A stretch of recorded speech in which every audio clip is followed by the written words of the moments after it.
opened my mouth to speak and Nothing came out because we're in shock. We're in straight shock. So obviously we read past chapter 73. There was no way not to read past 73. Like, I felt like the stuff was on a roll and I just needed to keep going, and I went too far. I hit the sun. I hit the sun. Yeah, Ashley was like, I read up until chapter 75. I was like, oh, well, fuck it. I'm going to read up until chapter 76 and I'll be damned. See? After she read 76, I was like, okay, well, I gotta read it because I gotta know what's happening. Because Morgan's face was just like done. I was like, all right. Literally before we started recording, I opened to the last page I was on and I saw something. I was like, no, wait a fucking minute. So jumping in, yes, we're going to discuss everything, obviously. Yeah. We are doing now, and get your bearings together if you have not read up until this point. We are going to be reading or reviewing chapter 63 through 76. Yeah. Jesus. You ready? I'm not, but fake it till you make it, right? Yep, yeah. So, chapter 63, as they sleep, Feyre is dreaming of the cauldron, and she feels the cauldron reaching out to her, which of course awakens her in the middle of the night. She tells Rhys about what she saw. They go out to find Nesta came out of her tent, so did Cass, so did Azriel, Amren.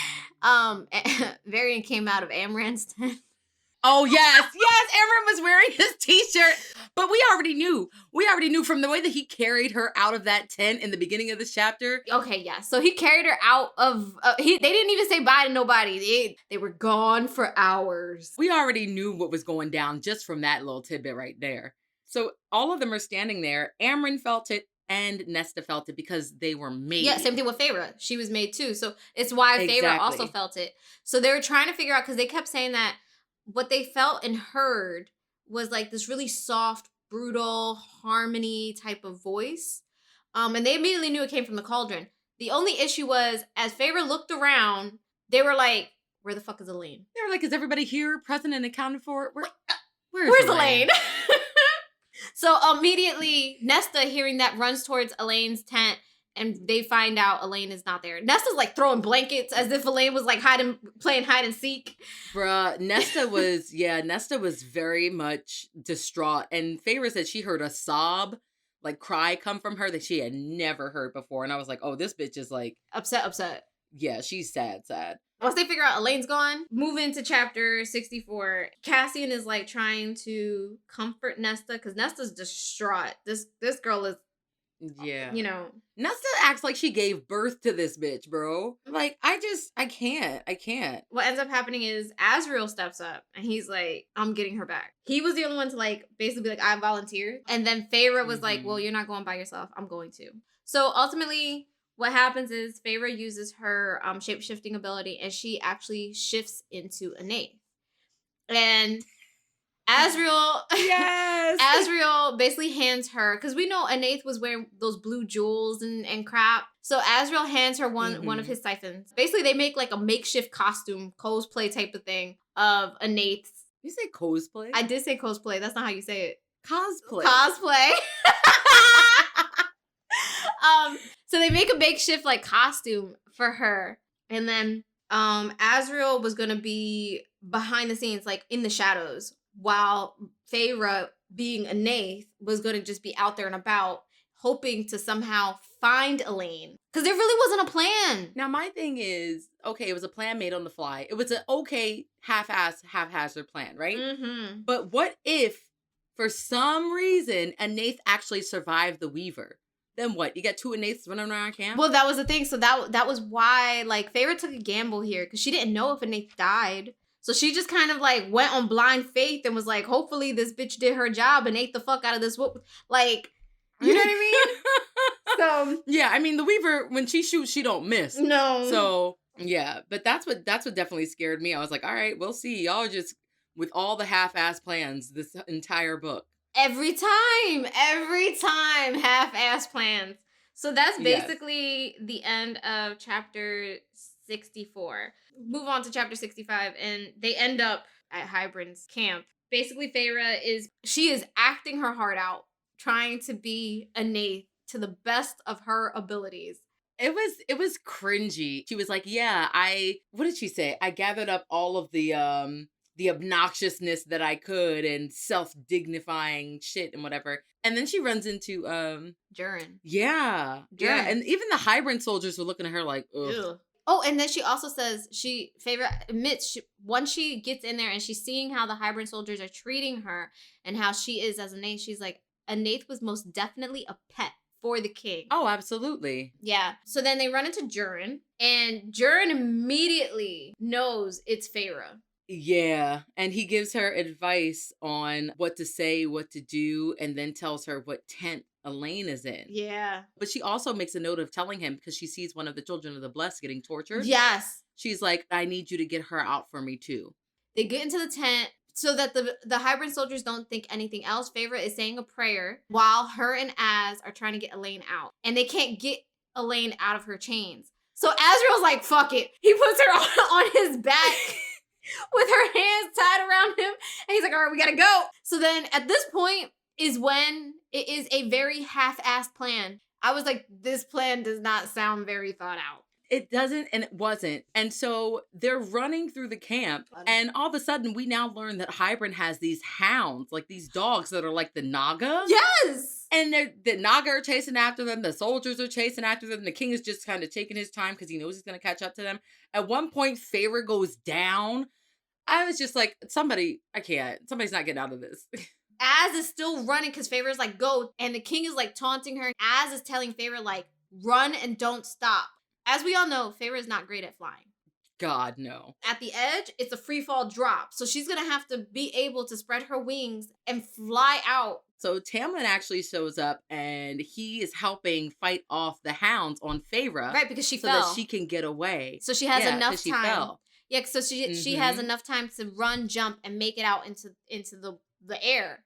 Right, because Azriel has Elain, and then he also has the other girl, and he's injured too. So he's in the air carrying both of these bitches like, Feyre, come on! I need to, before we go on, because of course they do end up escaping. Yes. But I am so confusion because the last time this bitch saw Tamlin, he was a petty, brooding bitch. Okay? Mm-hmm. Petty, brooding bitch. And we didn't trust that he wasn't actually working for Hybern. Yeah. Like, we were confused about it, about why he went to Hybern in the first place. But we were also like, okay, well, he's in it now. He's with Hybern. I don't think he's a double agent. And then, come to find out, he actually is a double agent, or was a double agent, and he blew his cover to save Feyre. Now, listen, I know that we were talking big, big shit all throughout the series and all throughout this week, because there's a couple of people on Instagram that had their panties in a bunch when I was talking about Tamlin. Okay? I'm not going to apologize, but I am going to say I did not expect that. And was that a little bit of redemption for Tamlin? Not a lot for what he's done, but he's making an effort to try to slowly be better. Almost as if he did realize when Feyre was with him, he fucked up majorly. And that doesn't excuse anything. Right. Anything that he did. Right. But I did say the only redemption arc that I wanted to see from Tamlin was him risking himself to save Feyre and Rhys. So now I'm just like, how do I deal with this character emotionally? How do I deal with this? Okay. For me personally, reading that, it didn't come as a surprise. I honestly really thought, and have thought throughout all the books that we've read, that Tamlin really did love Feyre. And that he really does continue to love her. And the choices he made were not the best. I will admit, like, they're not the best choices. And he could have went about this entire thing an entirely different way. He didn't have to end up making a deal with Hybern in order to get Feyre back. His choices are his choices, and he fucked up in that sense. But I do think that the love he has for Feyre is, to him, pure. It's just like, I should have known better, because Sarah writes complex characters. He's very complex. And so I should have known better. I should have known better. And I should have seen it coming. And I should have expected it. But now I'm just sitting here like, I don't hate, like loathe. I want to rip your throat out, Tamlin. Yeah. But I'm also like, I don't like you either. It's this weird in between. I'm in the same boat. Like, I'm like, oh, okay, good that you did this. But this doesn't excuse the behavior from the past that has led up to this point. This little bit of saving Feyre was great, and I'm glad that he did it, but you've done your red ledger is way longer than just this whole little thing. Okay, Black Widow. So at the end of the at the end of the chapter, they do get back to their camp. This part was really, really special for me because I sat there, I was like, oh, all three of the sisters were hugging and crying and just like, they slept together. I know, they slept together on the floor, like entangled with each other. They didn't want to let each other go. And I was like, oh. This is the sisterly bond we were asking for. That leads us into chapter 66. Yes. Feyre and Mor also make amends. Yeah. And we finally realize, or we finally get to see what exactly Mor has been hiding this whole time. Why, for 500 years, she has not pursued Azriel, has not gotten closer to him. Mor is bi, but she prefers girls. Yeah. And she didn't want to tell anybody. And I'm like, oh, Mor, first of all, happy Pride Month. Thanks. Secondly, girl, live your life. Okay, but I was conflicted in this chapter too, because to me, I sat there, the way she was explaining it to Feyre, she even says, she's like, I know it's shitty, but I sleep with men in order to still prove to Az or to show Az, like, it's not gonna happen. Right. I get why she hid, her sexuality, but at the same time, I don't agree with how she's dealt with it. She's stumbled a couple paces back. She was one of my favorite characters going in, but this whole ordeal where how she treats Cassian and how she's treated Nesta and how she's treated Az for the last 500 years and going. Yeah, it's shitty. Yeah, I just sat there, I was like, this isn't. I agree with that. It's like, I don't know why you thought that was the best course of action. Yeah. And I get that you wanted to keep it a secret because everybody's, coming out story is their own. And you'll do it when you're ready. Yeah. So I'm glad that she was able to confide in Feyre about that. Mm-hmm. But it's also like, how Azriel feels about you. And it's better to kind of just like nip that in the bud. Yes. Earlier on. Exactly. The inner circle is your family. They're not going to treat you any differently. Thank you. This is what I'm saying. The inner circle has proven that they are such a good family. They've taken each other on. Yes, they get into arguments. Yes, they get into fights, but they forgive each other and they turn around and they accept each other for what they are and who they are. And yet, You're telling me you don't feel comfortable enough with your sexuality as is to at least tell the inner circle, these people you lived with for 500 years, who helped you in one of your biggest ordeals ever. You know what I mean? With how that whole marriage situation was handled and stuff, and you're telling me that you feel as though you can't come out to them in any way, and like it, to me, I don't know, it just didn't add up. If there was more of like a hint of judgment from them or something, then I would probably understand. Well, I think that's what she was trying to say when she was in Hewn City or the Court of Nightmares. The women there are supposed to be breeding mares, and so they're supposed to be straight. They're only supposed to go marry off to men, have children, all that shit. I think with that mindset growing up, maybe she carried some of that shame. Right. I don't know. I can't make excuses for Mor, but I feel like maybe she was ashamed. Maybe she said definitely that she was afraid of her family finding out, like her dad and stuff, because she still has to have interactions with them going back and forth to the Night Court. I know that was one of the big reasons why she didn't tell anybody, but maybe, she was ashamed that she didn't want her parents to find out, and that kept her from telling anybody else. I don't know. I felt like this I got it, and I was like, great. I'm glad that we know now what's going on with Mor, but I just didn't agree with how she's treated as. And like you said, she could have nipped it in the bud to begin with. She could have just been straightforward with Azriel and just been like, listen, this just isn't going to happen.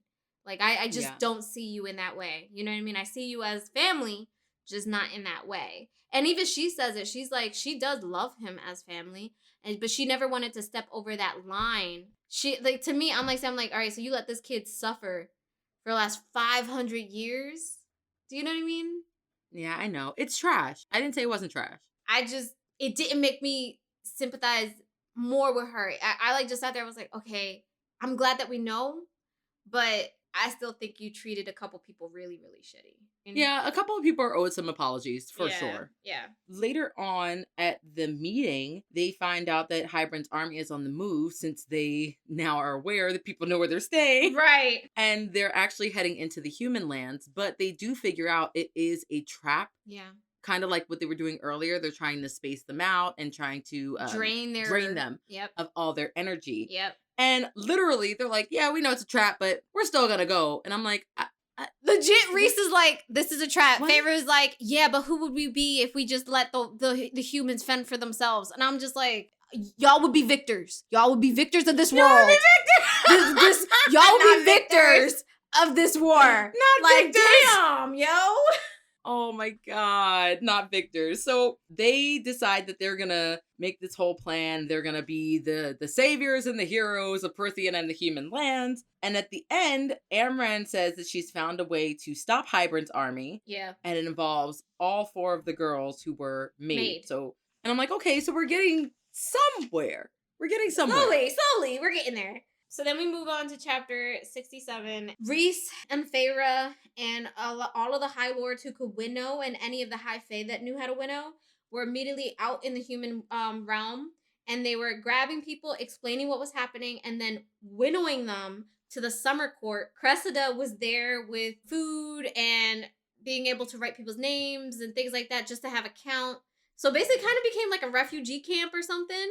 It did. Yeah. But bitch, tell me why even the people that didn't want to go, Rhys was like, I don't have time for this. Rhys was fed up. Rhys was like, listen, I got a war to get to. I'm just going to winnow y'all asses to the summer court and that's it.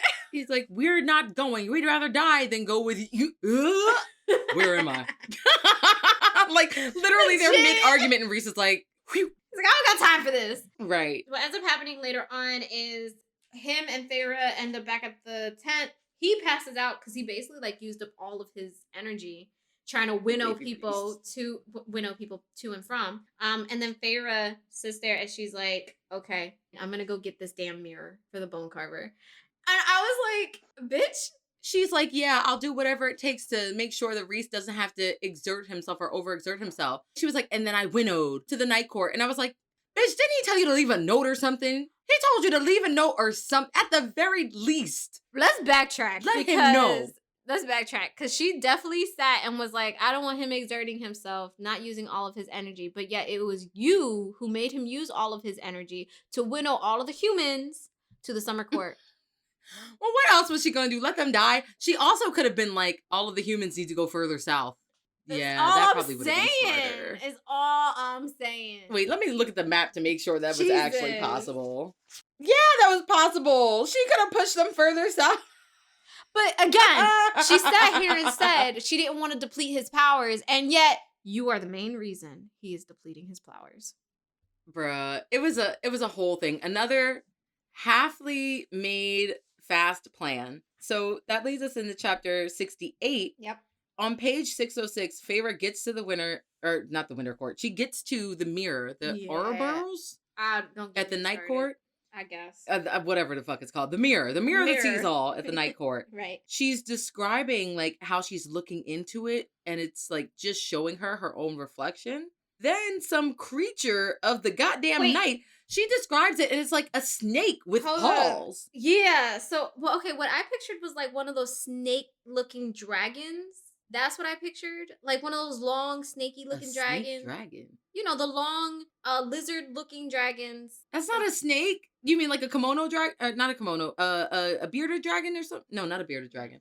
Okay. Whatever. The shit was weird. Anyway, so it's described as scaly and dark and like you said, paws and stuff. I'm trying to find the actual description. It was literally like, it was some type of weird chimera. Yeah. And I was just sitting there like, okay, what is this? It's fucking Feyre. Yes. She was like, and it was the innermost depths of me. I was like, so you're a reptile? No, I think what this was like a metaphor because the mirror is supposed to show you your innermost like dark fears and joys and like you, right? Like how you truly are. So she's deceitful and she's a snake and she should not be trusted? I mean, let's sit here and really think about this. When she went into the spring court as the High Lady, did she have good intentions? No. Oh, no, absolutely not. Exactly. So my thing is like, I think it shows everything that you don't believe you are, but you are. Yeah. So, because everybody has a perception of what they are or who they are. And yet you don't know, some people can't accept who they really are. And that's what the mirror is supposed to show you. That's why whenever she mentioned this mirror, people were saying, oh, it'll drive you mad. It'll drive you crazy. Because who wants to really face their actual self? That bitch could have just went to therapy. Like, she needs to go to therapy.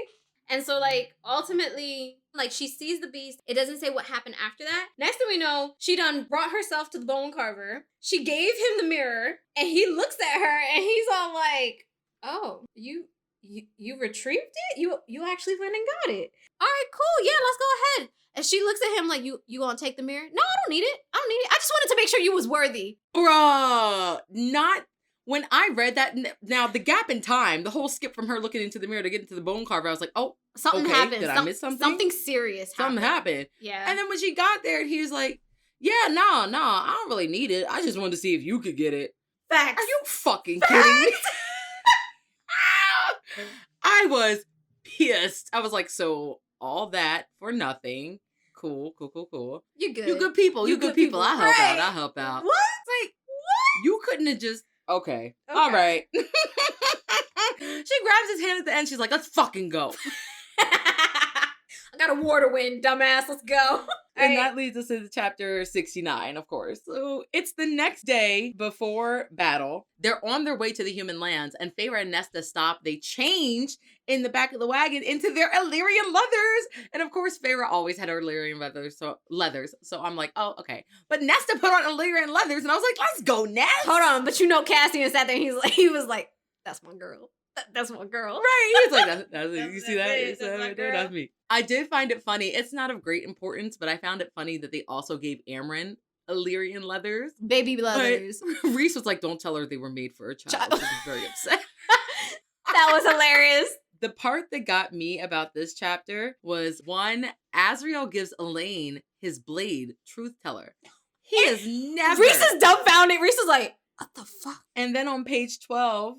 Rhys gives the family the most heartfelt speech. Aw, this was so cute. About how he's so glad that he's met everybody and that they're in his lives. And I was like, oh my God, this is really cute. Die. This is really cute. Whenever somebody gives a speech like that, like they're making amends with everybody or bringing the family together, the friend group or whatever, they always die. Moving on. They finally get to the battlefield, and both armies, Hybern's army and then Prythian's army, they're trying to take down each other's, like, shields, magical shields. At this point, the war has started. Everybody's out in battle, right? Then everybody stops. And then the figures appear, and it's fucking Braxis and the damn bone carver. Yes, and he was like, oh, bitch, you did it for me! And then it gets better. Because yes. Feyre says, so now Feyre has a tattoo, because we know that the bargains are all made with tattoos, right? Once she says happy mating to Rhys, Rhys turns around and he shows her the back of his ear, and he also has a whole new little tattoo. And then wouldn't you know it, a whole nother figure appears, and it's the fucking Weaver. Bruh, when the Weaver popped up and looked back at them and smiled, I was like, oh shit! So then we have a whole happy family reunion at the end of this fucking chapter. So you move on to chapter 70, and the war continues now, but now we have monsters on our side. We have the Weaver, who is eating the life out of every Hybern soldier. She's literally leaving a trail of bodies all the way up the hill. And getting prettier as she goes. Bro, it's crazy! I was like, wait, also, the best indication that Anaith is never coming back is the fact that the Weaver is wearing Anaith's jewels. I was like, oh. So then... Rhys, Feyre, everybody that needs to get to the cauldron is standing at the top of the ledge or hill or whatever. And Rhys is basically timing it. He's like, you guys can't go just yet. We need the King of Hybern to be distracted in order for you guys to make it. So they're like trying to time it perfectly as like the war is just happening and people are dying. Everybody's going all over the place. Like the Illyrian warriors are like flying everywhere. It's chaos. It is pure chaos. And then they see like two groups of people appear on the opposite side of the hill. And wouldn't you know it, it's Eris and Baron, and Tamlin shows up. Yo! I was like, slow redemption. Okay. Okay. It was crazy. And then this is the best part because Eris winnows to where they're at. He says that Tamlin dragged Baron out by the neck. Yes. By the neck to go and fight this war. I was like, okay, Tamlin. All right. I was like, we getting there. I was like, I had to stop again because I was like, I just Tamlin, you're supposed to be the bad guy. Also, so besides them appearing, Jurin also appears with Grayson's army, and of course, Elaine is like, "Oh my god!" Yeah, I will say again, going back to Tamlin, I really don't know how I feel at this point. I am so confusion with him. With him, but yes. I am here for the very, very slow redemption. So Feyre, Amren, and Elaine and Nesta are now trying to make their way to the cauldron since the battle is going on all sides. And it's the Weaver that's leading them to the cauldron. They're pretty much glamored, hidden from sight. And then all of a sudden, Nesta, well, now wait, I know this wasn't what she looked like, but it was funny when I pictured it. You know that TikTok where it's like me on the phone, my dog throwing up in the corner, and it's like... I pictured Nesta on the ground like like she has a physical reaction to like what's going on. And then all of a sudden she's like, Cassian! And I'm like, oh no, this is it. This is it. This chick never says Cassian's name. So the fact that she said Cassian, you knew something was gonna happen. Cassian immediately drops rank. Like he was at the front of the line of the Illyrian warriors. He immediately drops out of the sky. And next thing you know, the fucking cauldron just blew out majority of the Illyrian warriors. Right. Turned them into fucking dust. Feyre was like, it's raining ash. It's raining man. That's horrible. Real shit that R.I.P. Illyrians. But yeah, she saved Cassian, but damned everybody else. That was the thing. So Cassian stops mid-flight. So he's in between where they're at. This is how I pictured it. He dropped out of the sky, but immediately that's when the cauldron hit. So he's like middle. He's like where everybody got blasted above him. Yep. And then at the bottom is Rhys and Nesta and the rest of them. So Cassie's legit dead in the middle in the air. And they say his face was just pure devastated. He has a little bit of what is it, survivor's remorse. Also, in that way of that blast was the bone carver. Well, no, they did one up top and then they did another one below. Because Nesta, like, she started throwing up again. She's like, he's prepping again. He's prepping again. Hybern did not give any fucks. They took out their own army just to get rid of the bone carver. And the bone carver, knowing that it was his time, he turns around to, like, Feyre and kind of smiles. And not an evil smile, but just kind of like, it was good knowing you type of thing. And then... Right, it was my honor. Right, to fight for you. And then, gone. Come on, man. Just like, it's so much. It's so much. I was like, really though? And now we know why he made her go to retrieve the mirror. Because it's like, if I'm going to fight in this war, because he knows everybody's death. If I'm going to fight in this war and I'm going to die for you, I need to make sure that you're worth dying for. Exactly. That's exactly what it was. And they said Striga the Weaver, like, did a cry. Yeah, for her brother. Yeah. I was like, well, first of all, ew. Because I know that probably sounded really, really bad. But also, oh. I mean, they hadn't seen each other in how long? The first time they see each other is in war. And then he gets blasted straight out of the sky. I know. I was like, all my favorite little creepy characters are dying. Oh my god. So then, after the bone carver's death, move on to chapter 71. Everybody is like reeling from the fact that the cauldron blasted out and hit so many people. Nesta can't really go anywhere. Elaine is just whatever. And so Amren and Feyre are looking at each other. And Feyre is kind of like, can it be done with just me and you? Can we be just a duo and get to the cauldron and do what we need to do? And Amren basically says like, what ends up happening here, I believe, this is when the ships show up, isn't it? Yeah, so the rest of Hybern's army is now approaching on the sea. So they are fighting to the north, to the east, to the west. Like, they are surrounded on all sides fronts. Now. There is no means of escape. That's why Hybern picked that battleground. Because there was nowhere for them to run. Yep. And so now they're like, oh, shit. This is it. This is the end. We will fight till the end, but God. But you knew it was the end because Rhys is talking in Feyre's mind, and he's like, "Listen, I'm gonna give you a chance." He's like, "But if we go down, I need you to run." I was like, Where is this going?" I was like, "Where is this going?" And then Azriel was like, "I don't give a shit what you say. I'm flying and I'm fighting." And then Cassian's like, "I'll take this side. Whatever, we'll make it work." And then, just like Ashley predicted, thank the Cauldron. Miriam and Drake show up with their army. Cyphram, I think they're called, or whatever. And they show up with ships on the water. And so Drake comes over and he's talking to Cassian and Rhys. And he's like, "You guys didn't tell us that you needed our help." He's like, "Where the fuck were you?" "Oh, we were still on the island. We just put up a glamour so everybody would think that it was destroyed." Yo. I was like, And nobody thought to test that fucking theory? Right, exactly. Nobody thought to... Exactly. When I read that, all I was like... are fucking stupid. I legit, when I read that dead ass, I was like, for a minute, like, so you telling me they've been there this whole time? The whole fucking time, bitch. The entire time. I was like, y'all is special. Y'all special. I was like, I'm dead ass. I'm pissed because this could have been not avoided, but at least you wouldn't have gone in.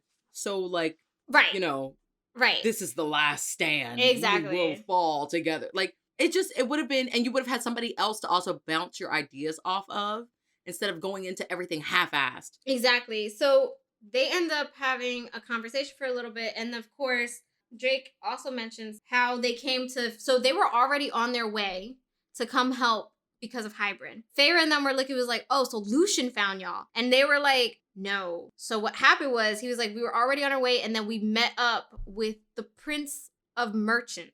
He realized the queens were betraying the humankind. Like, he found the whole story out, and he went to go get more help.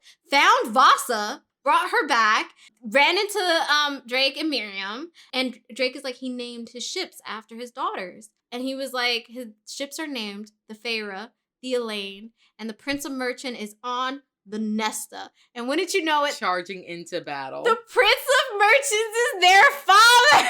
I was like, oh my God, I'm gonna cry. Like, everything is being wrapped up now. And I was just like, so that's where he's been all this time. He went to go get an army. Sure as hell were like, yeah, he gone. No, he went to go get an army. And I was like, but where did he go, though? He went to go get the army to fight Hybrid. I was so happy. I was like, okay, Papa. I was overjoyed. And then the shit started to happen. Oh my God. So we move on to chapter 72. And bitch, we move on to chapter 72. Feyre is like, okay, we have to move now. We have to get to the Cauldron now. So Nesta is like, okay, well, you need to draw the king out. Offer me up as bait. Of course, Rhys says no. And Cassian's like, yeah, baby, let's do it.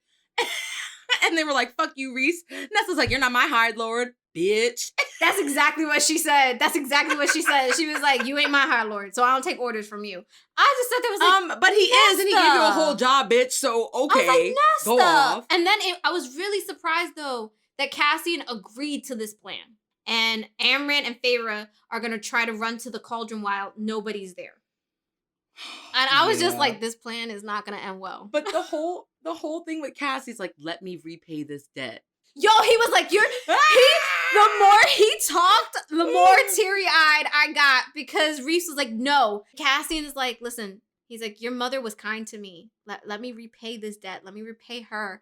And I was just like, God. I was like, oh damn. my God. God damn. So Cassian and Nesta go off. Facts. Amren and Feyre are heading now towards the Cauldron via the body trail that Striga has left behind. Yeah. And then Rhys goes back into battle. As they move forward, Amren is like, don't look back. Yeah, so then we move on to chapter 73. They're following the path of the Weaver. Mm-hmm. They finally get up to where the Weaver has stopped. Oh, and then like, so then she becomes a distraction because Amren and Feyre hide. The King of Hybrid's on his way down. And the Weaver becomes a distraction. The King actually looks at the Weaver. He's like, damn. He's like, he acknowledges that she's a god or a goddess of death. And he was like, you're an old kind. And she's like, yeah, you should bow down. And he was like, I should, but I'm not. And he snaps her neck and fucking throws her to the damn hounds. Right. And Feyre was like, she might have survived had he not fed her body to the Naga hounds. I was like, oh shit, bro. The only person that's left now is Roxas? If Braxis dies, I'm done. If Braxis dies, I'm fucking done. End credits. So then what ends up happening there is the king does get distracted and then he leaves. Amren and Feyre run up to the cauldron. Feyre touches the cauldron because she's a conduit. Then this moves on to chapter 74. Before it moves on to chapter 74, she said she's waiting for Amren to touch it too, and she doesn't. Yeah. And then Feyre's like, oh shit, I fell into a trap. That's why I was like, I cannot just stop at chapter 74. I have to keep going, as did you. Right. So then we move on to chapter 74. Amren says, I'm sorry I lied to you, type of stuff. But at this point, Feyre is being sucked into the cauldron the way she was the first time and immediately takes her out into the battlefield so she could see what's happening to everyone. Feyre sees Rhys for the first time in his actual beast form. And I don't know, is he a bat? Is that what they were trying to explain? I think it's like a it serpent? sounded like he was a griffin. Oh, that makes a lot of sense. It sounded like he was like a black griffin. Yeah. Then as they're about to fight, the cauldron sweeps Feyre up and takes her to where Nesta and Cassian are. And then she sees my God. the entire thing with Nesta and Cassian. So the king actually stopped on one of the ships, got their father, and then winnowed, basically, to where Nesta and Cassian were with the dad. Right, because he knew if he showed up there, she was going to blast him with the full might of her power. And he's like, bitch, I ain't dumb. Facts. Oh my God, yes. So with that, Cassian immediately is like, okay, I'm going to have to fight him off. Unfortunately, Papa Archerin does not make it. He does not make it. The King of Hybern snaps his neck. He got a thing for snapping necks. Like, He do. what is wrong with you, bro? So when that happens, Nesta, she like freaks the fuck out. Yeah, her power like just leaves her. She's no more Yeah. like she's no longer harnessing all that anger and stuff like that. No. It just like flickers out. And so Cassian's like, Oh shit. all right, while you recoup, I'm gonna go handle him. So him and the king are fighting, and then Cassian actually gets severely hurt. Oh my God, I felt so. I'm like, this dude is always getting hurt. His wings are always getting broken. They're always breaking. Always! Like, he ain't never gonna be able to fly no more. That ends up happening, and Nesta, I thought this was, I don't want to say sweet, but this was very much like, oh my God, they're gonna die together. So Cassian can no longer move. My man is on the floor. He's done his best. Nesta does blast the king. She's able to like power up again.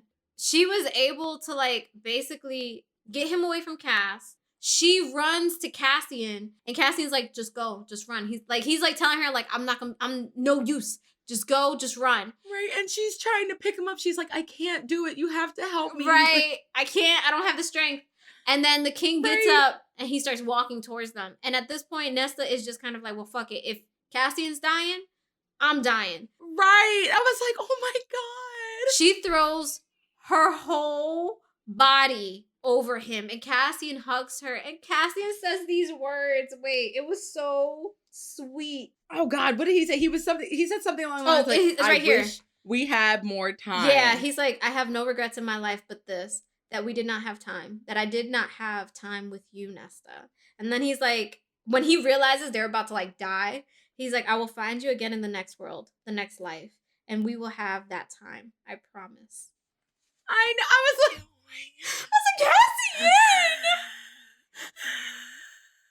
Like at this point, there's no sound coming out of my mouth. I'm just crying. So at this point, the king looks at them and he's like, oh, okay, so 2 for 1. All right, cool. He's about to. We got a twofer, ladies and gentlemen. He's about to blast the fuck out of them. And Feyre, all the while, is watching this from the cauldron. And she's like begging the cauldron. She's like, I will give you anything. Please don't let them die. Please, please, please don't let them die. And out of the fucking shadows comes Truth Teller, wielded by Elaine. And Elaine just basically stabs the fuck out of the king in the neck. Elaine! Okay, way to grow some balls, Elaine. Thank you for showing up when it actually matters. Right. I remember I texted Morgan at this point, and I was like, okay, liking Elaine a little more. I was like, I'm liking her a little more. I still don't like her, but I'm just like, thank you for actually doing something rather than sitting on your ass and sobbing about a man that no longer wants you. Exactly. So we move on to chapter 75. Yes. Nesta got up, walked away from Cassian, walked over to the king, took the blade, twisted it so that it cut all the bone, all the tendons, all the muscle until she decapitated the king and held his head in her hand and stared at him. I was like, bruh, not her staring into the eyes of the decapitated king like she was gonna fucking Superman ray his fucking eyes out. Like, oh I my just God. sat there and I was like, this bitch got her revenge. She definitely did. That finger, she got her fucking revenge. She definitely did. And then that's when the cauldron basically sweeps Feyre back towards everything. And that's when Amren's like, you stupid person. And Feyre actually at this point is like, you betrayed us. I don't understand. And Amren's like, I didn't betray you. This is the only way that we could win. The Suriel gave me a message. Only for me. We cannot destroy Hybern's army by using the cauldron, but you can destroy it by releasing me upon them. And I'm like, Amren, no! Because we all know that once she's released from her body, that's it. She's not going to remember any of them. No. And then at this exact point, is when Varian shows up and he's like, babe, no! Oh my God. Varian is like begging. He's like, please, please don't do this. And Amren, like, she won't look at him at first because she can't bring herself to do it. Yeah. But then she's like, you know, in my world, I watched humans and I watched the way that they loved. And I feel like I really could have had that with you if we had more time. And I was like, oh! She came to this world and she was able to experience the friendships and the love and having a home with the Court of Dreams and Varian, and now she has to let that go. I felt so sad for her. I felt so, yes, I was like, how many people have to sacrifice? Like, oh my God. And then she's like, before she goes, or before Feyre speaks the words to release her, she's like, I'm glad I met you. Yes. And I'm like, yes. And then Feyre releases Amren, and Amren is like a ball of light. She's just fire. Yes. She doesn't have a true form. No, it's just straight fire and like light, and she just expands. And Feyre is like, she does look at them, and she's like, you can tell she remembers us in her form. They had such a huge impact on her that when she was released from her high fae body, that she still remembered them in her true form. And so once that happens, all hell breaks loose. She starts burning the fuck out of the damn hybrid soldiers. Everything turned to ash in her wake, or they just died from pure fear, like Braxis. Yep. So after she's attacking everybody, she goes off to the water and she starts attacking Hybern ships. And then Feyre's like, she does all that she can before she turns into just a little glimpse of light and then flickers out. I was like, Amren is gone. Dead? Amren's gone. Oh my God. So let's do a body count real quick. Oh, okay? God. All right. Starting with the Suriel. Okay. The Suriel. Then the Bone Carver. Then the Weaver. Now Amren. Like, Sarah, what the fuck? Okay, and so we went on and moved on to chapter 76. Oh, God. Oh, okay, God. Guys. I'm never going to recover from this. And this is where I went into shock. We end up in chapter 76. Everybody's kind of in shock that Amren is now gone. Varian and Feyre are like, we got to get out of here because the cauldron was broken in 3 pieces when Amren was let out. Feyre looks over and she's like, oh shit, what did I do? When they say that, like, basically the cauldron is what made Perinthian. It's what made the world. So if you break it, you've broken Perinthian. Perinthian is dying. And so she's like, oh my God, I saved my friends only to condemn them to death. So then... Yeah, to a different type of death. Exactly. So then Rhys shows up and he's just like, how about you siphon power out of me and put it into the cauldron to fix it so that it is no longer a big gaping black hole that's going to kill everybody. And she's like, at first, Feyre says no. But then she's like, okay.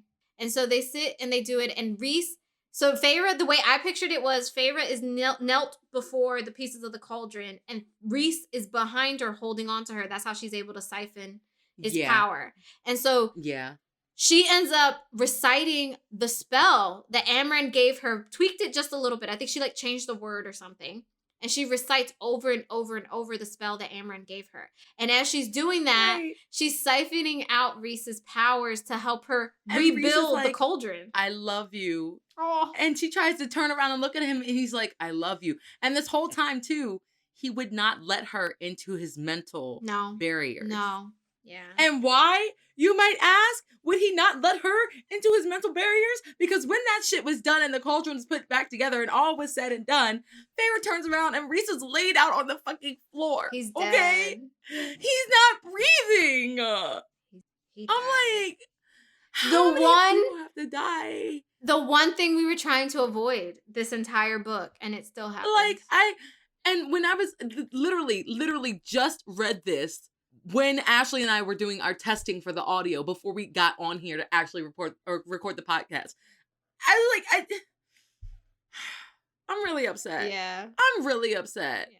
Because this is exactly what she was trying to avoid the whole book. And I knew, like, Sarah was building it up to happen, but it's like, damn, bitch. Like, I thought maybe he would get severely dismembered, but yeah. Also, not for nothing, but did you notice it happened on chapter 666?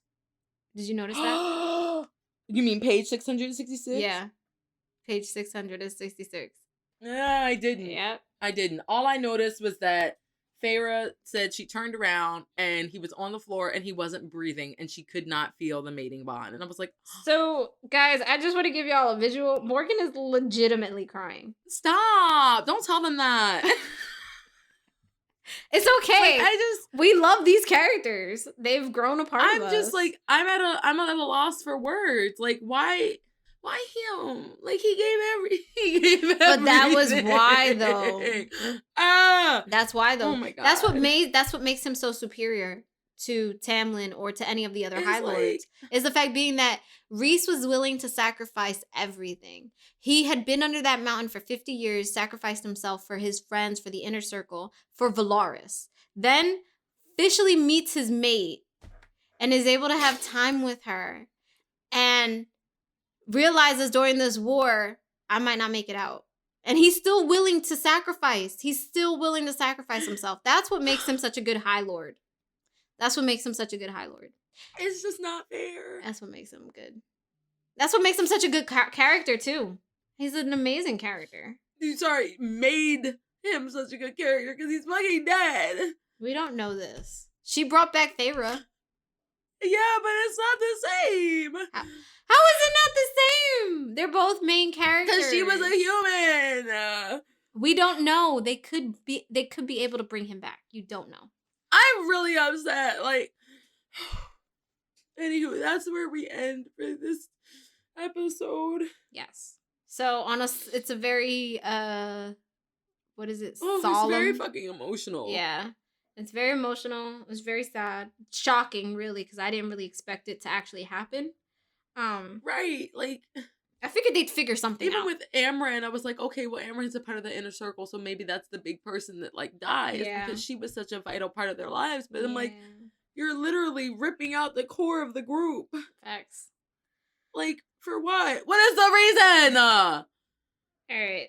So that's where we end this chapter. The next chapters that we read are chapters 77 through 82. And that would be the end of the book. Thank you, because I'm having trouble putting words together. I know. With that, would you like to do predictions, or do you think we should just... No, fuck this book and fuck you, Sarah. Oh, okay. I predict this book is going to end horribly. Okay. I predict I'm going to be pissed. I'm sorry, Sarah. I didn't mean it. You know I didn't mean it. Okay, good, because I was about to apologize on your behalf, because I was like, if I want to interview this chick on this podcast... I know. But, okay, guys. With that, we're going to exit out and finish up the book to see what actually happens. But with that, we want to say thank you guys for joining us. We love you guys. We really love Rhys. And always stay YA at heart. Bye. Bye.